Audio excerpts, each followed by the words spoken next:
Good afternoon and welcome to yet another free NZRA webinar. My name is Sam Newton and I'm the Advocacy Manager at NZRA. The New Zealand Recreation Association champions high quality recreation for the benefit of New Zealand. We do this by building capability and networks within the recreation workforce, promoting best practice and advocating for the benefits of recreation investment and a highly skilled recreation workforce. NZRA works at an agency, industry and individual professional level to build capability, develop partnerships and equip individuals and organisations with the skills they need to deliver high quality recreation experiences. On to a little bit of housekeeping for this webinar. Next slide please, Esther.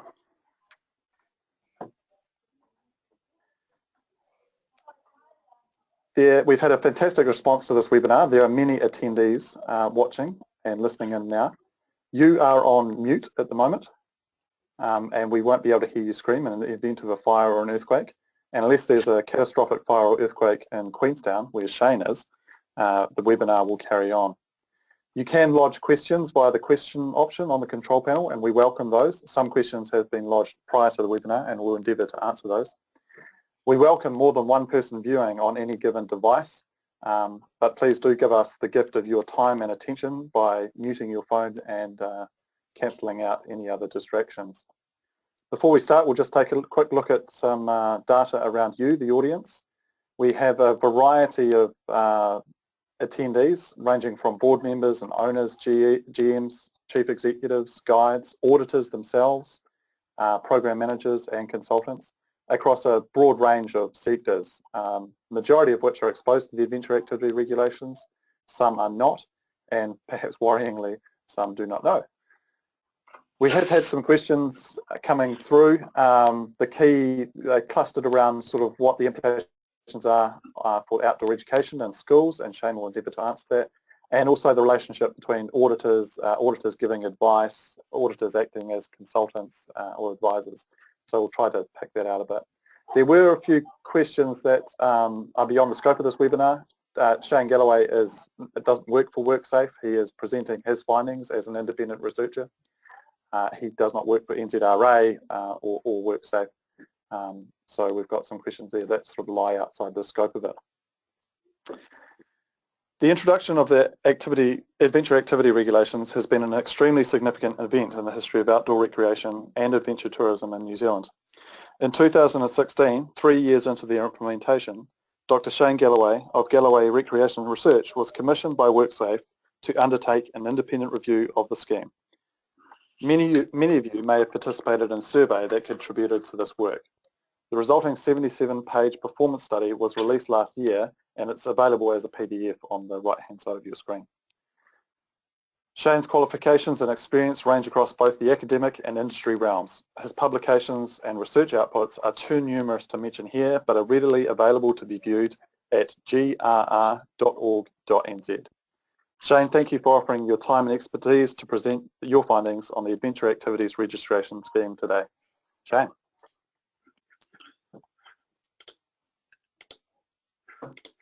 Thank you, Sam.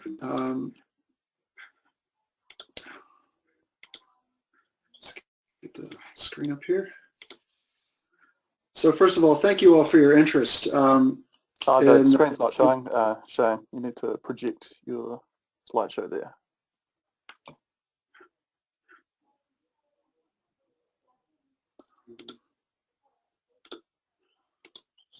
Stand by.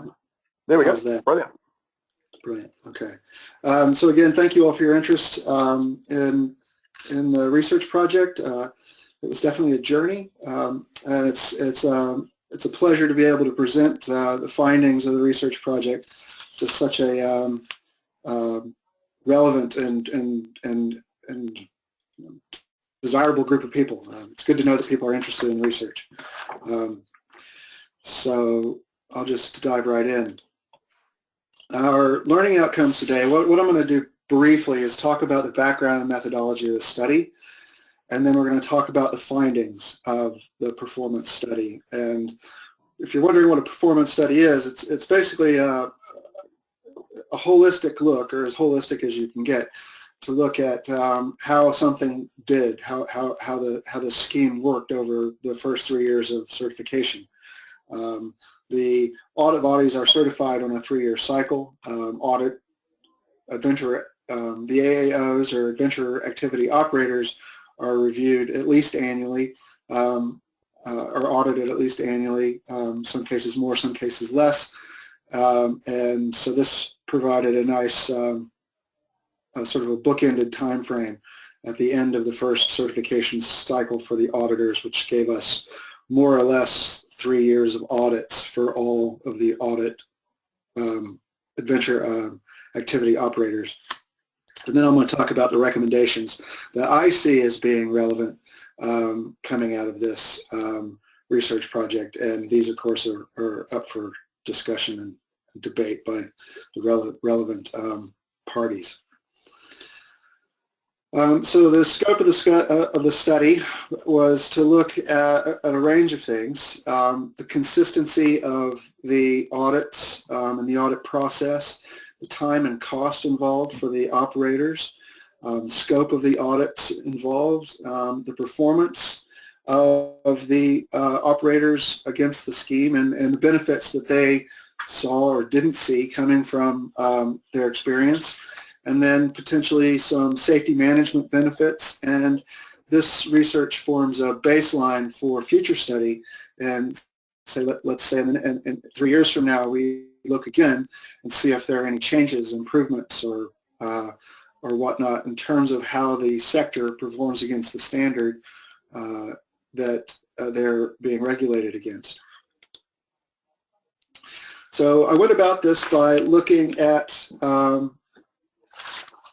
the audit reports, and these were provided by the audit bodies themselves through WorkSafe, and it amounted to more than 1,000 audit reports, which I had the pleasure of reading and coding into various variables having to do with non-conformance and some of the descriptive information about the operators themselves.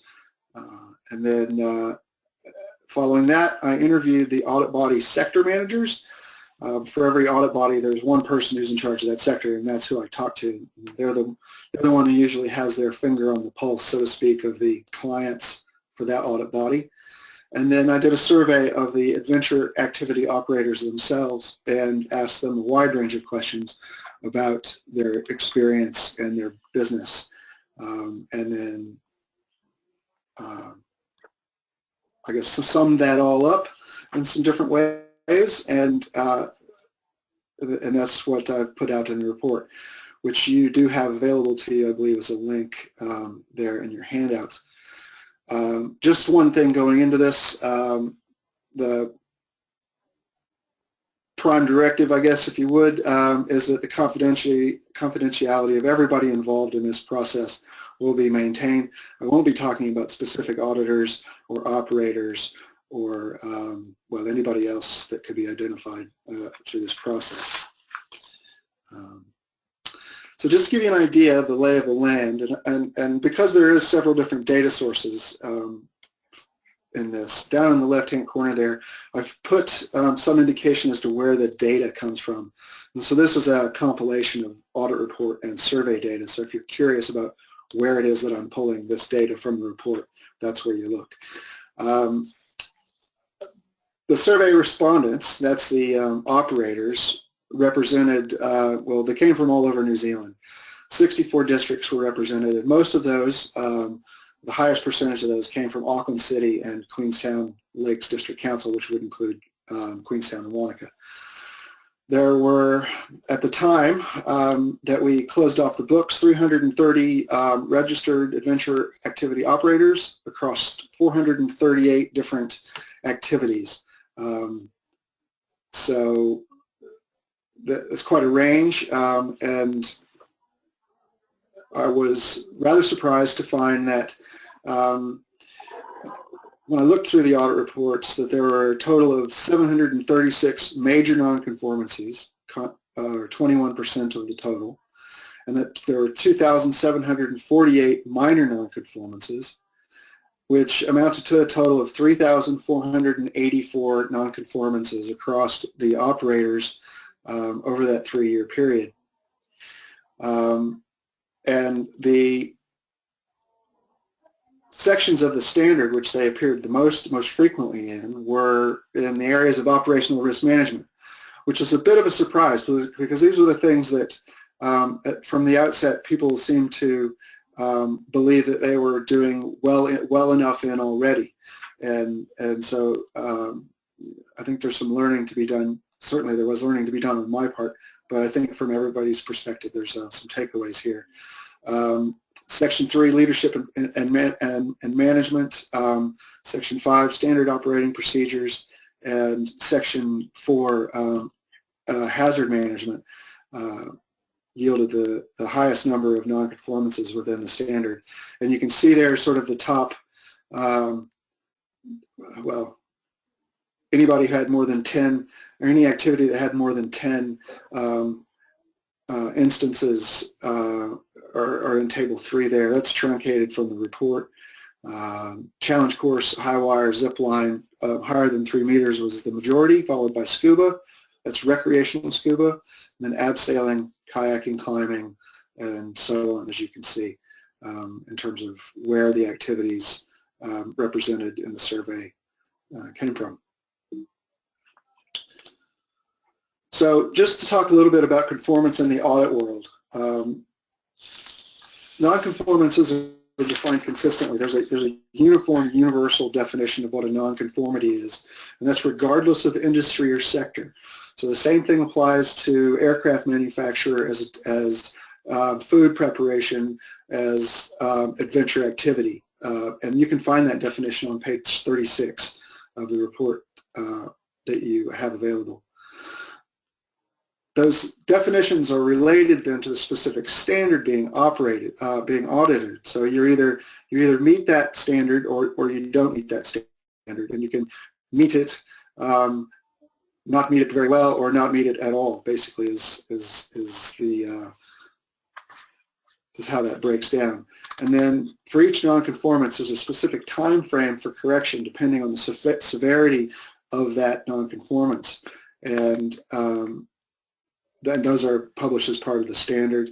And then finally, and there are a lot of questions about this, certified audit bodies are not permitted to consult with clients to resolve conformance issues. From the auditor's perspective, that creates an ethical issue for them and creates a conflict of interest, where they're meant to provide a distanced, objective perspective on how the auditee is performing against the standard that they're being audited against. And that's part of their certification requirement, which is managed by JAZANS. They're the auditors who audit the auditors, if you would. And so that's basically, it's just not allowed. And I'll talk more about that as we go on. So Table 5 here, just to jump into the audit reports and the conformance information, tells us a little bit about how the operators performed against the sections of the standard. And you can see there that, well, the top 3, leadership and management, SOPs, and hazard management, those amounted for 67% of all of the nonconformances that were identified in the audit reports. And that's me basically going through the audit reports and counting them and slotting them into their appropriate section in the standard, and then whether they were major, minor, observation, opportunity for improvement, however those lesser levels are phrased. And so this is the data, this is what happened. And I think that there's some takeaways here.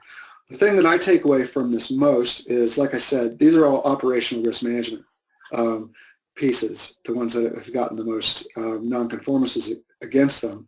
And perhaps it shows that there is a wide range of, or too wide a range of method for how people were approaching risk management, or perhaps it says that they weren't actually being done. And there were a fair few instances where the procedure just didn't exist, or the staff hadn't been trained, or et cetera, et cetera.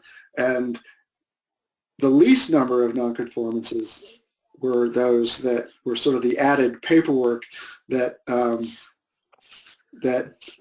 sort of bookend the beginning and the end of the standard that were sort of new, that weren't really part of the previous ONS voluntary system. So those new things got dealt to fairly well, and the existing operational risk management pieces perhaps weren't.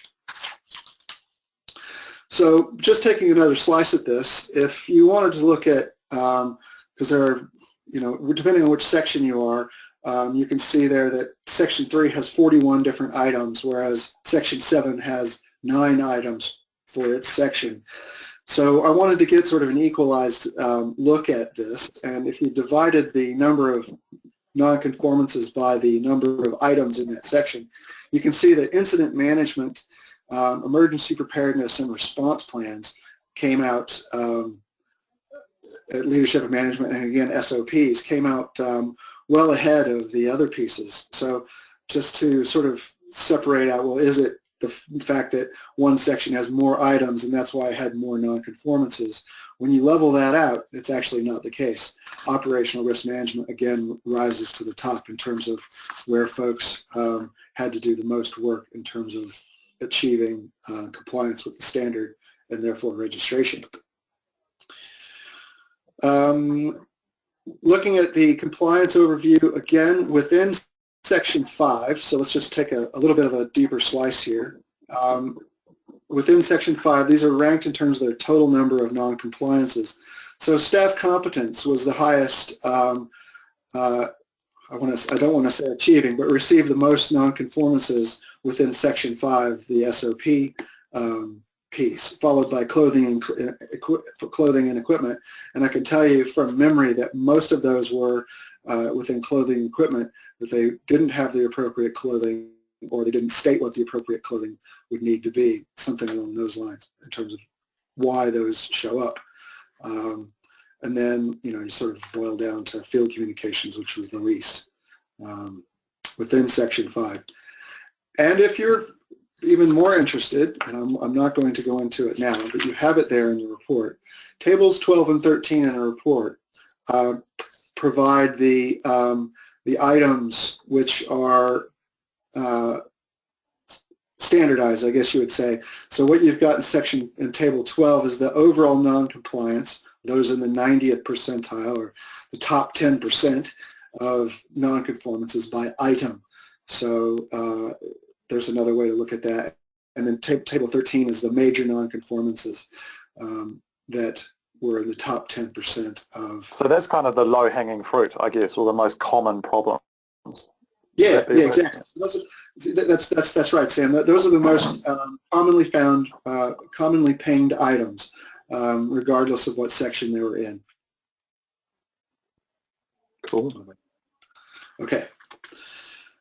So there's a great deal more to talk about there in terms of the audit reports, but much of it's percentages and tables, and I will let you read those at your leisure.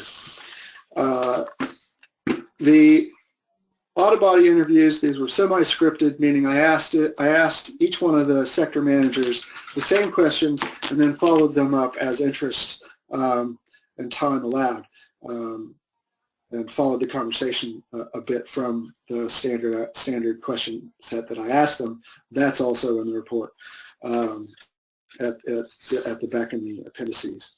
There are 4 main things, and I've got 2 slides here that cover them. Identified from the audit body's perspective, there's a variety of areas of progress and challenge. So I know that the operators felt there was a steep learning curve, and I can tell you that the auditors also experienced that learning curve. This was a new industry and a new, even for those who had been involved in the ONS voluntary system, this was a new system, and there was a good deal of adjustment required in order to address the standard and get the audits done properly. And all of them expressed to me what I believe to be a sincere commitment to the continual improvement in terms of both the quality of the product that they're delivering in the audits, as well as the cost effectiveness of how they're doing this. So I think it's a bit easy to demonize folks depending on what your perspective is, and I just wanted to pass on the fact that, you know, there's a sincere concern from this perspective as well. And then there were some technical aspects of the scheme change from ONS to the current scheme that were particularly challenging, and this had to do with well, auditors and technical experts and the staffing of the audits through to issues around the wording of a particular item in a particular section of the standard. So there was a good deal of learning from all accounts, and as well in this piece there was a good deal of feedback in terms of people's expectations and what they were getting versus what they thought they might have been getting through this process. And then just moving on down to the voluntary versus regulatory issues. The voluntary outdoors mark system under ONS was a rising tide floats all the boats perspective, and while that was I think a high goal to shoot for, it turned out that it wasn't sufficient, and then we had a regulatory system put upon us. And those are two very different frameworks, and it took a fair bit of adjustment, I think, for the operators, as well as the auditors, to sort of reframe their thinking on this. And one of the pieces of information that was passed on to me by the majority of the audit body sector managers was that no newly regulated industry enjoys that experience. They all feel picked on, and it's messy, and there's expectations that aren't met or are exceeded in some positive and perhaps negative ways. But some find value from this, and I think that, you know, if we think about the 3,484 non-conformances that have been resolved, so all those have been fixed, or the operator has stopped doing business or been stopped from doing business, those are past issues. So I think that there is value there in terms of our overall safety, at least in terms of adherence to the standard. And I'd like to share an example that was shared with me in terms of another kind of value that's been found. The residential health care sector wasn't doing a very good job of looking after Nana and Papa, and they were in trouble and in the news quite often, and eventually found themselves under a regulatory audit scheme, and there was a lot of resistance to that, until it turned out that they realized that one or two of the operators realized that they could create a report card and publish that report card of how well they did against the standard, and that meant that they were going to do a better job of taking care of Nana and Papa. Well, the outcome of that is that now there's a freely available reporting system that all of the residential healthcare sector operators participate in, where they compete against one another against the standard. And I think that there's some value there in terms of how we might, as this carries on, think about what the actual value of this is. Another way to think about this is when you go into a restaurant in New Zealand and you see a C on the wall, are you inclined to experiment with what's on the menu, or do you leave? Versus when you walk in the door and you see an A on the wall. So I think there is some value. It's just taking us a while to get used to the idea. Another piece that came out of this, and it came out quite strongly, was that the technical experts weren't weren't well looked after in the development and implementation of the scheme.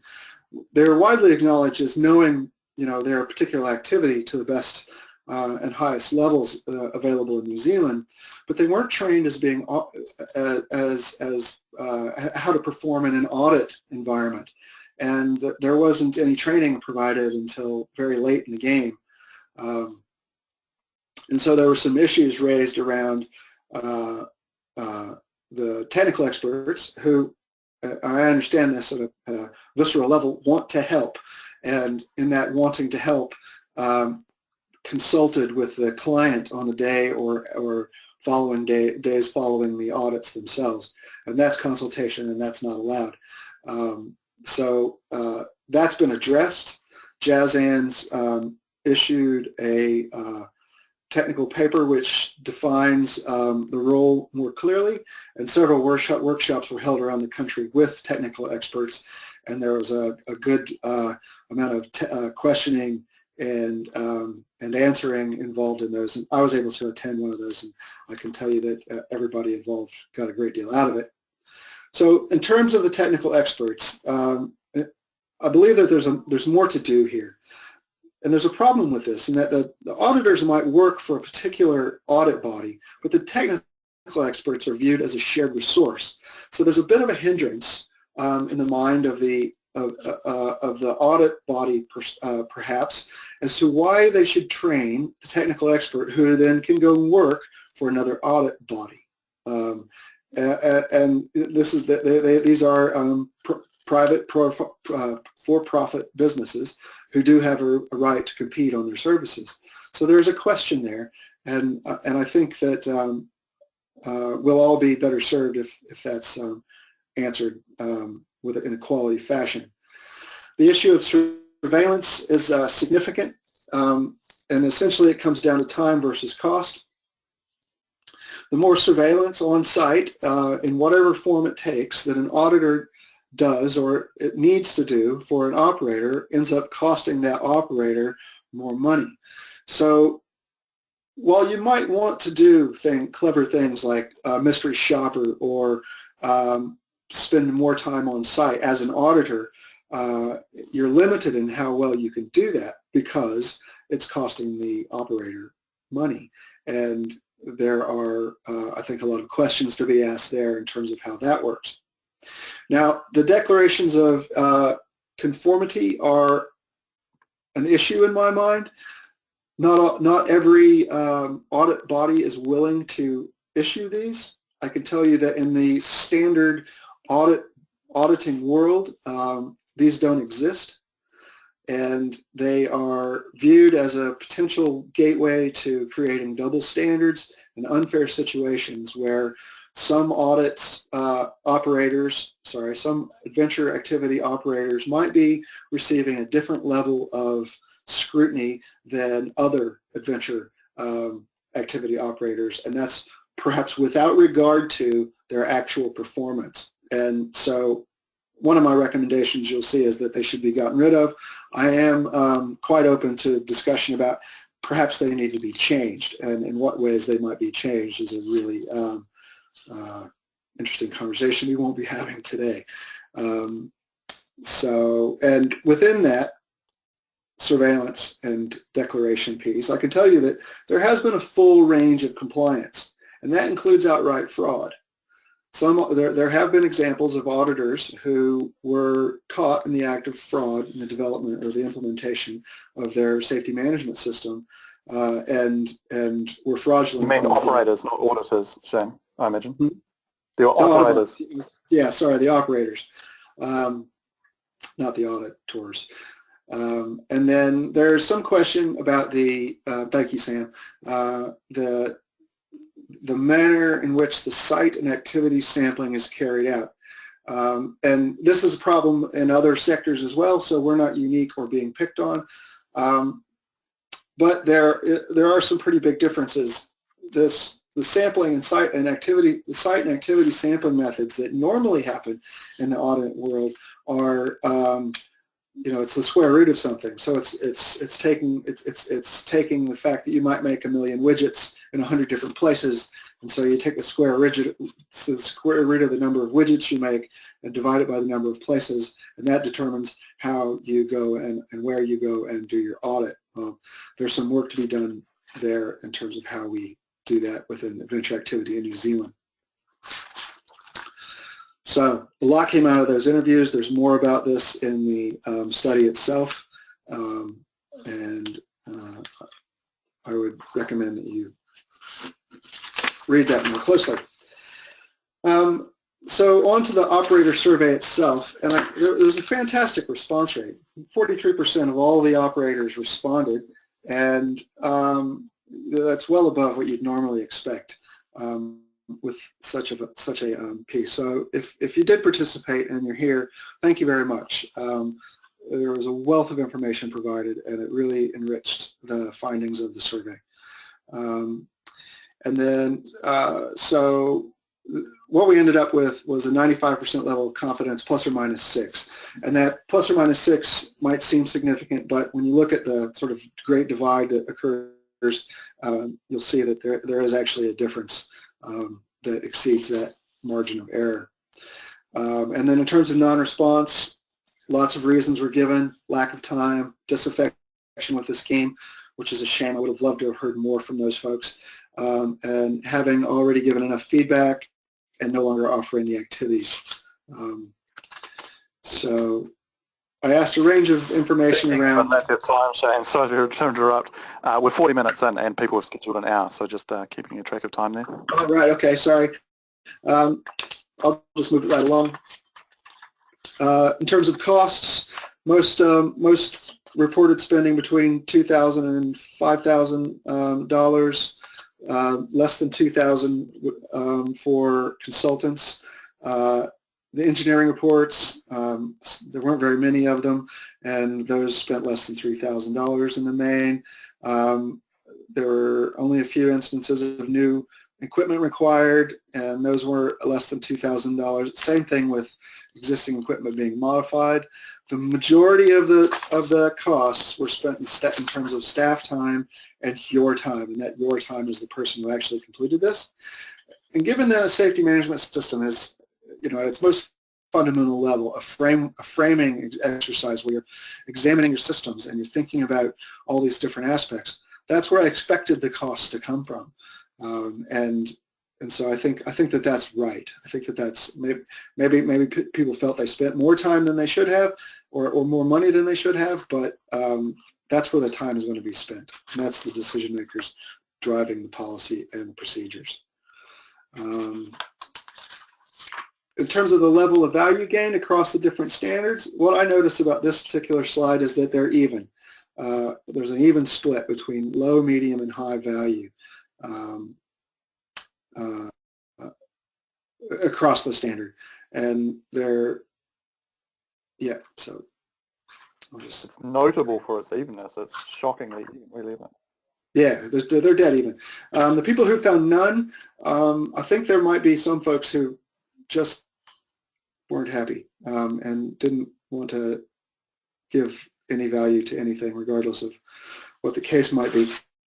And you'll start to see that here. In terms of the benefits realized from registration, and this is the value that the respondent perceived in terms of benefits from other activity or operators. So are other people safer, or and most people said no. Do they see any value from inbound agents? Most people said no. Or customer confidence in what they're doing? Most people said no.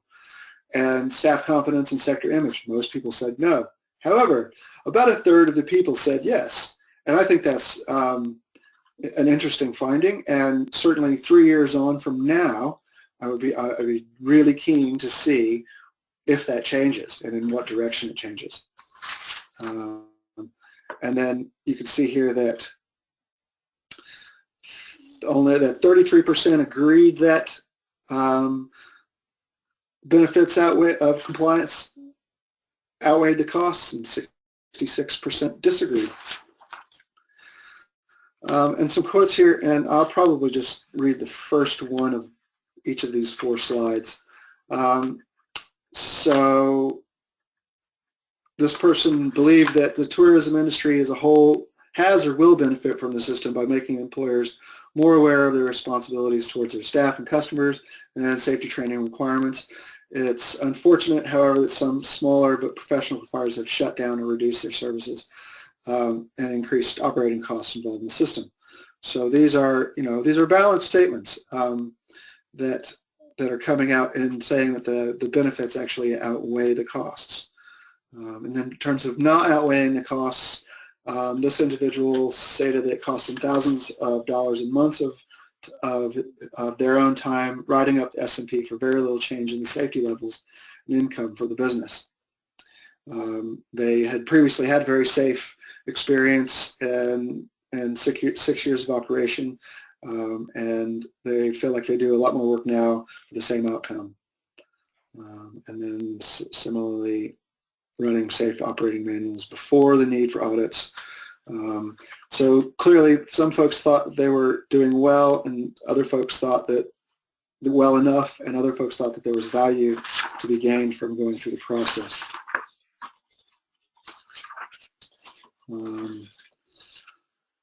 Did resolving conformance-related issues contribute to the safety of the operation? This is another way of looking at that, and you see that it's even split. But when I weighted these scores, it was apparent that the people who agreed with this agreed more strongly than those who disagreed. So, is there benefit to it? Yes. Were there contributions to the safety?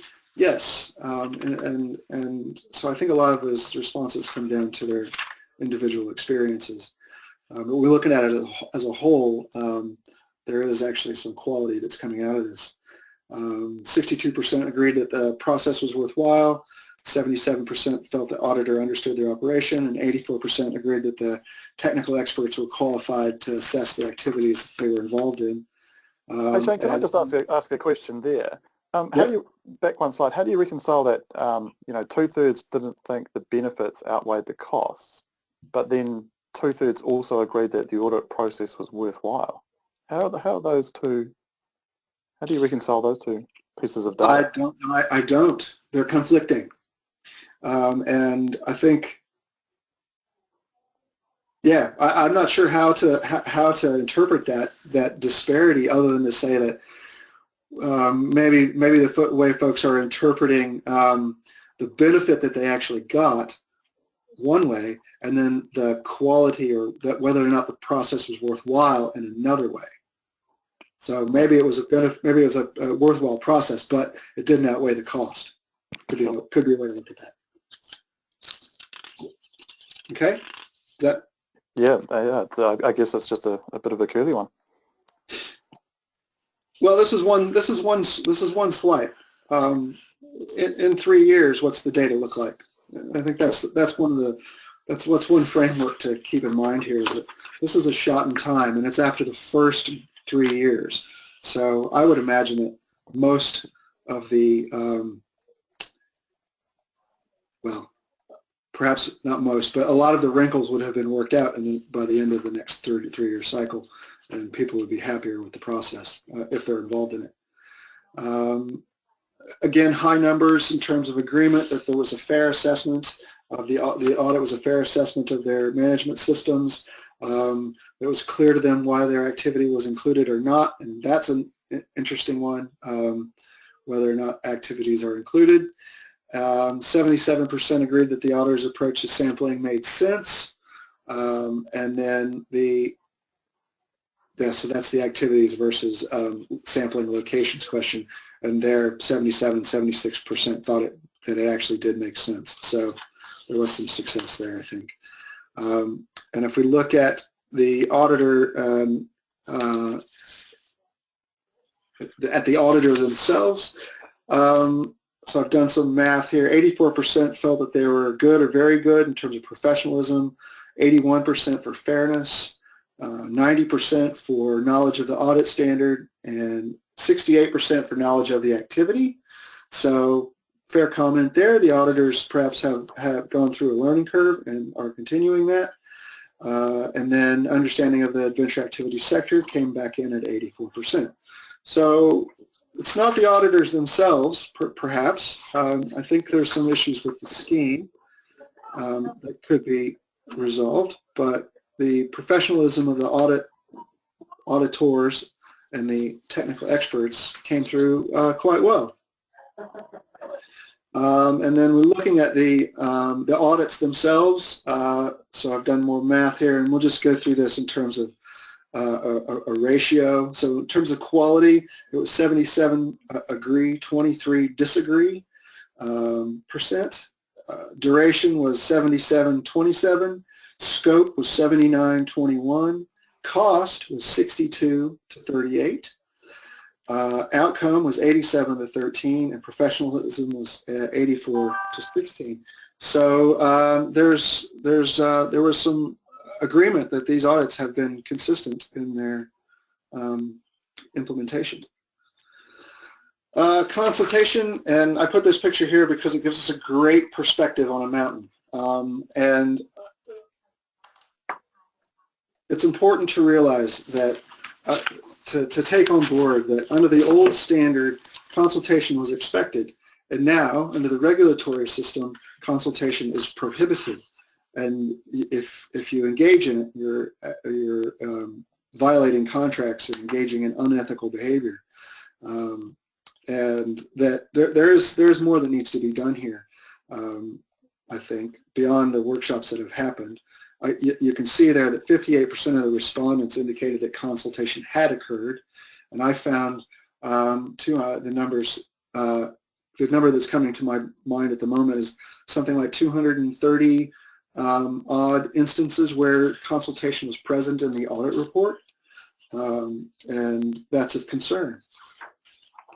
But hopefully okay, with 10 minutes left, Shane, we should get into the recommendations you made to WorkSafe, and then we may have time for 1 or 2 questions prior to finishing on the hour.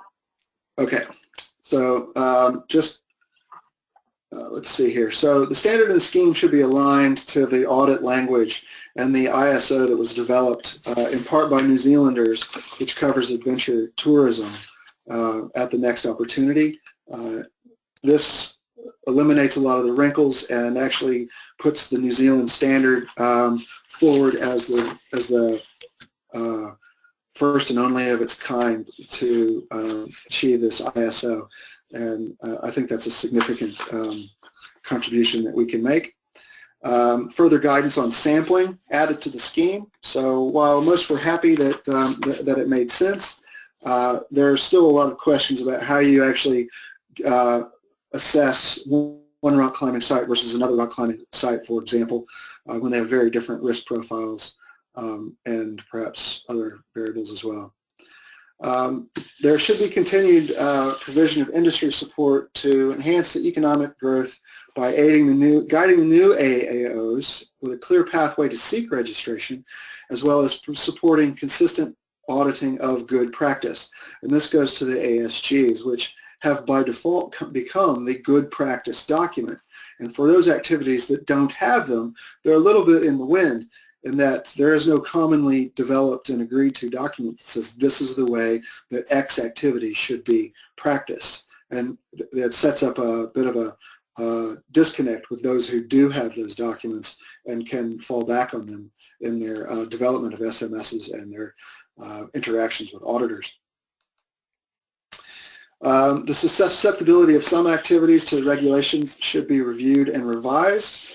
In my mind, there are clear exceptions that shouldn't be, and the other way as well. So I think that there's some work to be done there. Examples there, Shane. Which activities do you think should not be exposed to the regulation? Well, so there's some aspects of paddle sports that are maybe not necessary, or some aspects of low element challenge that aren't necessary. But that's not my call really. It's and lots of people have perspectives on that. But there are some that would seem to have a lesser risk profile than others that are included, and there are certain examples of activities that aren't that should be. Okay. And yeah, so The declaration conformity mechanism should be discontinued in the scheme. I think if not discontinued, then certainly changed, so that it gives us an assurance that there is a level playing field and that people are receiving the same level of scrutiny as everyone else. And the regulator sponsor the development, delivery of training for technical experts in the scheme and the audit process. I don't think that should fall to the auditors because they're in a competitive environment and don't want to give it away. I can understand that.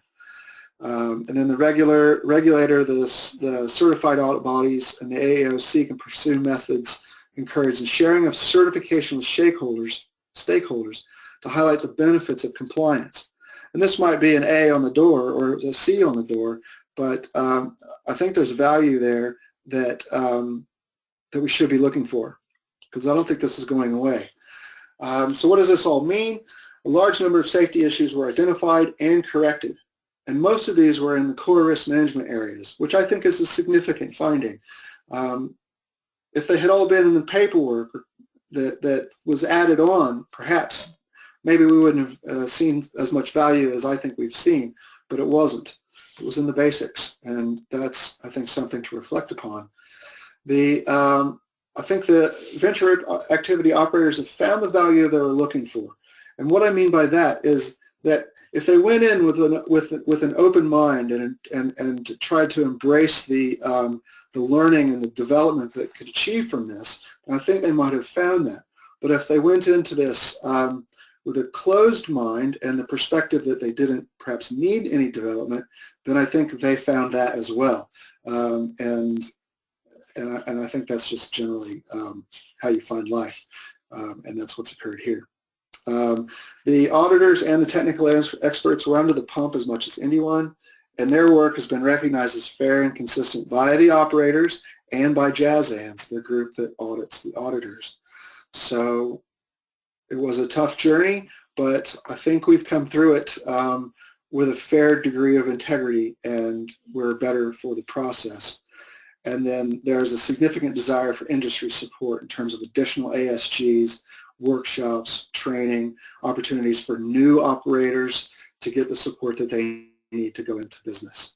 And that's what I have. Thank you very much for your interest. If you have questions, please feel free to email me or give me a bell at those locations. Thanks very much, Shane. That was fascinating. We do have a couple of questions, and I think we'll try to squeeze them in.